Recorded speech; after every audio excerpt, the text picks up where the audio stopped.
Welcome to the English with Kirsty podcast from www.englishwithkirsty.com.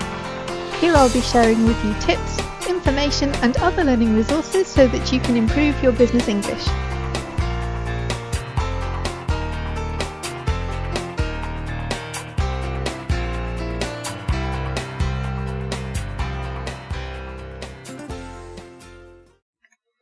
Hello and welcome to episode 180 of the English with Kirsty podcast. And today we're talking about something that many of us have been doing more of recently, and that is taking part in online meetings. So I know that people here are listening from many countries in the world, and there are different rules in terms of the lockdowns and restrictions that have been going on.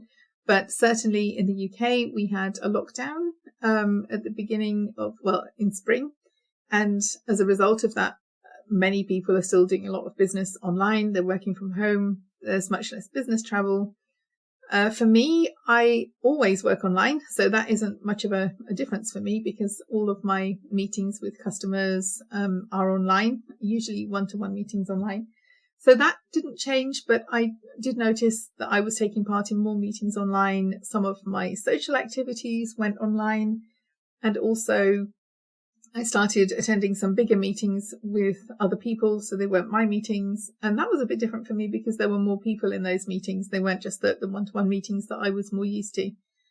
But I know for other people, it's been a really big change because they're used to a lot of face-to-face contact with customers or colleagues. And it was a real change for them working online more. And some people love it. Some people don't. I'm not here to talk about whether it's a good thing or not. I actually really enjoy it because I save so much time not traveling around. But even I got to the point where I felt this is a bit much. I think mainly that was because I was doing too much, whether it's online or offline meetings. If you put too much in your diary, you get to the point where you think, oh, not another meeting. But generally I do enjoy online meetings, but I've noticed some things that people are doing that are actually making their lives a bit harder. And I decided to talk about some of those tips. So there are lots of tips about online meetings on the internet. A lot of them are really practical things about how you present yourself, how you look, how you set up your background, all that kind of stuff, which I'm not going to talk about here because this is a communication and language and communication podcast. So I want to focus on how we communicate with others in these tips. Or some of it is how we approach the meeting as well, because that affects how we communicate and the kind of vibes that we give off. So I have 8 tips here. I hope that some of them will be useful for you. Maybe not all of them. Maybe you don't do some of these things, but hopefully a couple of them will be something that will help you to make your online meetings a more meaningful experience or more effective or more enjoyable as well. Because, if we're going to spend so much time with them, we may as well enjoy them. So the first tip, I know not everybody can do this, but for those of us who can, and particularly those of us who choose not to because we feel a bit anxious or nervous, is to not hide behind the chat, because sometimes it's really tempting to do that, especially in a bigger meeting. If you don't know everybody there, if you're new, or if there are more senior people there, sometimes that's what's wanted in the meeting. Like if I'm giving a presentation, I'll ask for questions to come in the chat, and that's fine. But if you are using the chat because you feel a bit nervous about speaking and using the chat is easier, then I would encourage you to try to speak if that's the kind of meeting that you're in where people are being encouraged to speak. And certainly try early on, because if you wait until right at the end of the meeting and then want to say something, it can be a lot harder because you haven't heard your voice in the meeting and you haven't heard it for the last hour or so. Sometimes, I can't remember who did the research, but it was found that it's easier to do that if you've already said something at the beginning, even if it's something that's not that important as people are coming in, just chatting to people. If you stay silent for the whole meeting, it's a lot harder than to break that silence. But particularly as somebody who sometimes goes into meetings in languages that are not my first language, I am tempted to hide in the chat. And that's not always a good thing, because some meetings give equal importance to the chat and the spoken contributions to the meeting. And some meeting chairs are better at looking at the chat. But it's often the case that things can get lost or missed in the chat that wouldn't have been if they were said with words in the meeting. So you could have a really good idea, a really good contribution, but it may get overlooked or ignored because there was lots going on in the chat at the time and it just wasn't seen. So in terms of being visible, in terms of like communicating your ideas or your opinions, sometimes the best way, if you can, is to speak them, even if you feel a bit nervous about doing that. Number 2 is new meetings feel different, and that's just the way it is. Everything that's new feels unfamiliar. You don't know how it works necessarily. You don't know the people. You don't know what kind of vibe there is in the meeting. I discovered this yesterday. I went to a meeting that I hadn't been to before, and I would say that I'm somebody who's really confident with online meetings, really comfortable taking part in them. And yet I did feel a bit more nervous because I was in a room with quite a few people, well, a virtual room. I didn't know any of them. I didn't exactly know how the meeting was going to run or what I was going to be asked to do. And yeah, I felt a bit less confident than I do normally. And it was a good reminder for me, but that can often happen to us if we're meeting some new customers for the first time, or if we're doing something with a different team in an organization, or if there's a meeting that's bigger than the ones that we usually go to. It's going to feel new the first time you do it. It's going to feel a bit strange, a bit unfamiliar. But the important thing there is to not let that stop you from contributing, even if you have to work a bit harder. Don't let that make you think, oh, I'll just watch. Because if you're watching, you're not participating. Sometimes it's good to watch. I think people are fascinating. I like to observe. That is part of my character. But if you stay watching, you're not participating. And that's a shame, because you might have something really good to contribute, really good to say. And if you wait till afterwards, as I've done before, like put everything I was thinking in an email and send it to people, then you don't know if they're going to read it. It may be exactly the same information as you would have said in the meeting, but you don't know if people will read the email. People get lots of emails. So the first time is often the hardest, but if you keep going, if you go back another time, that's not your first time anymore, is it? You've been there once, you know some of the people. So number 3 is about not being too affected by others, and that's really hard sometimes, because you can understand about good online meeting etiquette, so not eating at your desk, especially with the phone going at the same time and something else happening, and putting your microphone on silent when you're not speaking, muting yourself if something else is going on in the background, not looking like you're about to go to sleep, looking engaged. All of these things, there's lots of tips about that. But the thing that I want to talk about is when other people aren't doing this, because you're not responsible for what they're doing. If you're leading the meeting, you can start muting people if they won't let anyone else speak, or, you can kind of control the flow of the conversation a bit. But if you're a participant, you maybe don't have that power. But I think one of the things that I've seen is when some people are being more discourteous in meetings, other people just think, can't be bothered with this. I know I do that as well. If people don't allow others to speak, if people keep interrupting, I will either make my point and make them back down and make sure that they listen, or I will just withdraw and not say anything and think, well, okay, you're not going to listen to me, so you don't get to find out what I was going to say. It's not always good to do that, because it means that those people who try to dominate meetings get even more power because other people back down. Obviously, it depends to some extent who they are in the whole hierarchy of the meeting, but I'm trying to learn not to do that if I still think that I have something to say, because I can be quite robust in discussions. I know other people maybe aren't so much, but those of us who can do have a responsibility to not let meetings get completely overtaken by somebody who wants to talk and not listen. So this is a long way of saying, even if things aren't going as you want them to, don't let that discourage you from taking part. Don't let that make you withdraw, because you've still got things to contribute to the meeting, and maybe other people will follow your example as well if you start to, if you continue to try to share them. Number 4 sounds a bit counterproductive, but it isn't.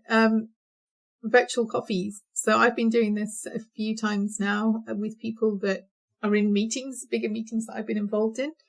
And I've suggested that we set up another meeting. So that's another meeting for your diary when you've already got lots of meetings, but set up something separate so that we can have a virtual coffee, so have a coffee together separately, but in the same online space, and have a chat about something, whether that's because I need some more information from them, or I want to discuss something with them. Maybe I want to make a new connection with them, but we don't have the same opportunities of having a quick chat to somebody before or after a meeting, or going for lunch with somebody, or getting a coffee with somebody before the meeting. All of that's gone, because all you have when you come into an online meeting is the meeting where everybody is, and you can join in a general conversation, but there isn't the same opportunities for one-to-one conversations. Okay, you can, in some meetings, you can have individual chats with just one person, but that's text chat, and that isn't really the same as having an actual chat with them. And so my way around this is to set up some additional meetings.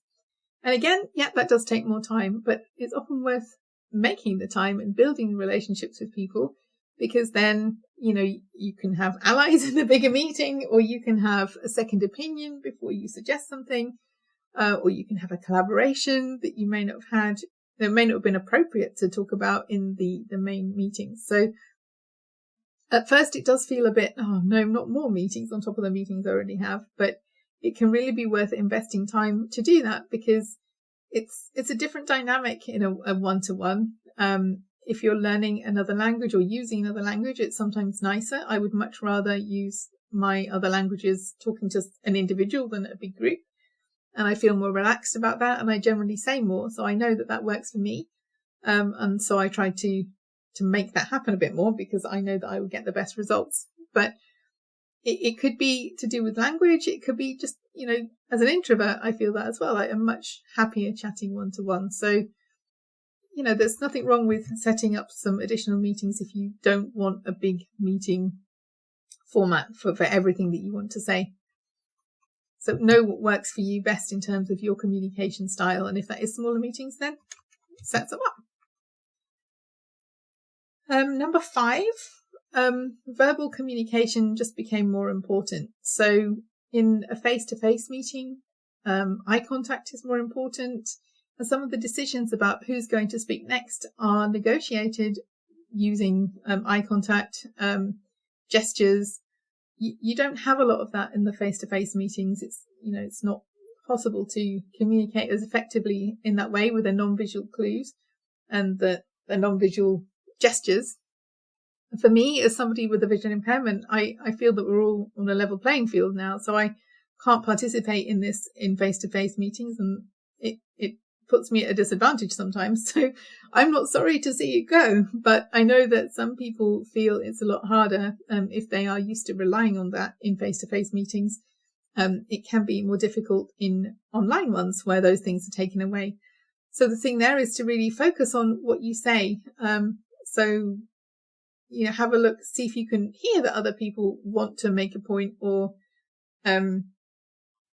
negotiate with words. Ask people if there's something they want to say, or let people finish. If it's obvious that they haven't finished speaking, let them do that, because verbal communication is more important than ever now, because that's what we're relying on mainly in the online meetings.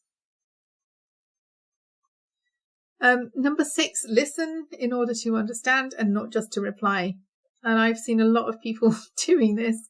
I don't think it's just about online meetings. I think a lot of people don't have the best listening skills anyway, but it particularly shows itself in the online meetings when people are so focused on what they want to say next that they'll often make all the right noises and say, yeah, of course, I agree, absolutely, all these things. And sometimes I want to say something like, oh, it's just started snowing, or an elephant just walked past, just to see if they'll go, oh yeah, I agree, that's absolutely true, because it obviously isn't true, because it's not snowing in October and there are no elephants. But, there are elephants, but not walking past the meeting room. So yeah, I sometimes want to say something outrageous just to see if people will keep agreeing, because I know for a fact that they're not listening to me. And I find that quite annoying. But in a meeting situation, it's not good because it communicates the message to the other person that you don't think what they're saying is worth listening to, because you think what you're going to say is more important. And that's really bad, particularly if the person leading the meeting is doing that, but it's not good anyway. So if you're somebody that might be doing that, then think about that, because it is conveying a message, even if you think you're making all the right sounds. Yeah, I agree. That's not the right sounds if the person who is speaking knows that you're not really listening. And I think for those of us that work in multiple languages as well, sometimes it's about not because you don't care about what the other person's saying, but because you're a bit stressed yourself, thinking, oh, how do I get this complicated idea into the other language? And where does the verb go? And all these things, and you're trying to put together what you want to say. And so it's not really that you want to be disrespectful, but you're having your own problems trying to work out how to make the point eloquently in another language. And that's, that is true. That's something that we have to think about, but not to the point where we don't listen to others. Because if you don't listen to others, you miss opportunities. You miss questions that you might be able to answer. You miss points that you might not have thought about. You miss ways to enter the conversation if you've got something valuable to share or knowledge that you have. And also you might miss something you're about to say yourself. So I've been in meetings where somebody has made a point that somebody else made about 10 minutes previously, and it was quite embarrassing for them, because everybody just kind of looked at them and say, well, yeah, we know that, somebody else has just suggested that. And it was a bit embarrassing, but that wouldn't have happened if this person had been listening. And that wasn't a language issue. They were clearly like looking at their phone and not really engaged in what was going on. So listening is as important as speaking. It's not just about getting your point across. It's about understanding where the other people in the meeting are coming from, understanding what they have to say, and then seeing how you can contribute to that, because it gives you more knowledge. If you just go in with your own agenda, the meeting may be going a completely different way to what you'd expected, and you won't know that if you're not listening, either because you're thinking about what you want to say or just because you're distracted. Number 7, can you separate work from fun? This isn't something that I do because I can't be bothered and it doesn't affect me that much, but I know some people, especially when more social things were happening online, they felt that it was just really long day because they were at their desk because they were working there, and then maybe something would happen in the evening that was social, but they were still coming back to their desk, and so it felt like they never left their desk. I do feel a bit like that sometimes, but it doesn't bother me as much because it would be just as much hassle to set up somewhere else. So I'm okay with that. But if it's getting to the point where you don't want to go to things just because you feel, oh, I'm still at my desk and I started here at 8 or 9 o'clock this morning, especially if it's just something where you're talking, you could move and sit somewhere else, like where you usually relax, or if you've got space to do that, just another room, another view, another like the sofa instead of a chair, just something to make it feel a bit different, because that already puts you in a different mindset for taking part in the activity, especially if it's something that's supposed to be fun. Because if you go feeling a bit negative, if you go into the meeting that way, you may communicate that, you may be less engaged, you may be less motivated, less positive, and that other people get this from you, but they don't necessarily know why. So if that's how you're feeling, if you just feel there's too many meetings in your working space, then try to change it up a bit. I'm not suggesting for important business meetings that you do that, but maybe if you're meeting up with some friends, or if there's like a social gathering, because a lot in the UK, a lot of the social activities are still online, consider whether you want to do that from somewhere else. And number 8 really is not entirely about communication, but it's about how effective the meeting is for you, but you get back what you put in. So I have been guilty of clearing emails in meetings, not my meetings and not meetings with my customers, but when people have gone off track a bit talking about something that I really didn't care about, I've started clearing emails, and I'm quite good at paying attention to multiple things, and I can focus again when I need to. Some people are not so good at that, and it's very obvious that you're talking to them and you say their name 3 times and they're still looking at their phone. But I'm guilty of this too, because sometimes if I think that my time is being wasted in a conversation that has nothing to do with me and doesn't interest me, I will start checking emails. But if you keep doing things like that, or if you let yourself be distracted by the things around you, then it will become obvious, even if you're really good at hiding it.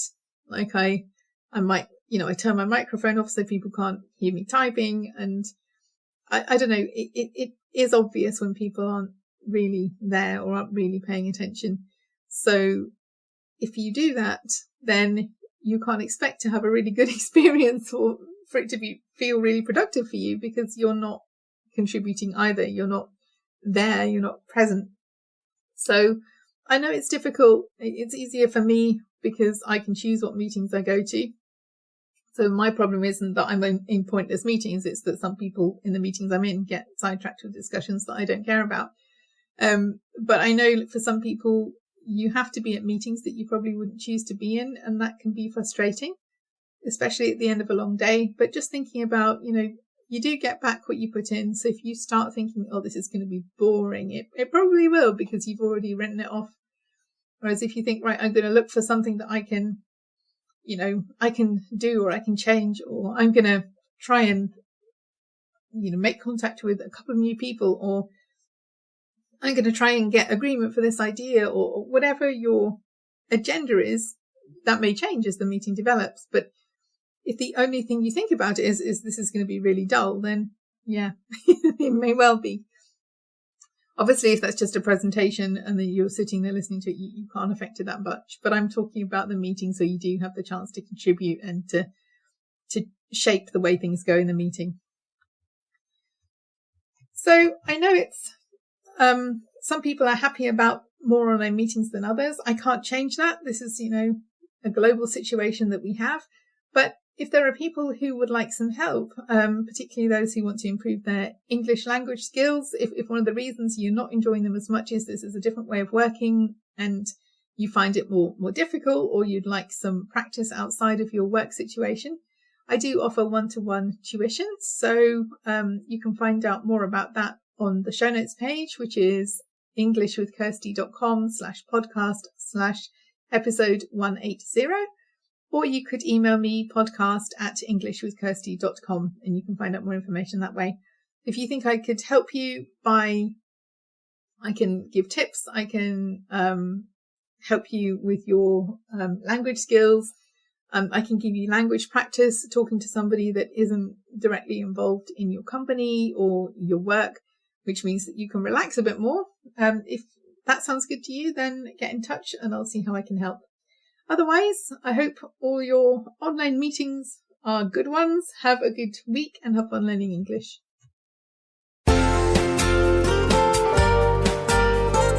I hope you enjoyed this episode of the English with Kirsty podcast. If you have any questions or comments, my email address is kirsty@englishwithkirsty.com, or you can go to www.englishwithkirsty.com/podcast, where you'll find information about the individual episodes.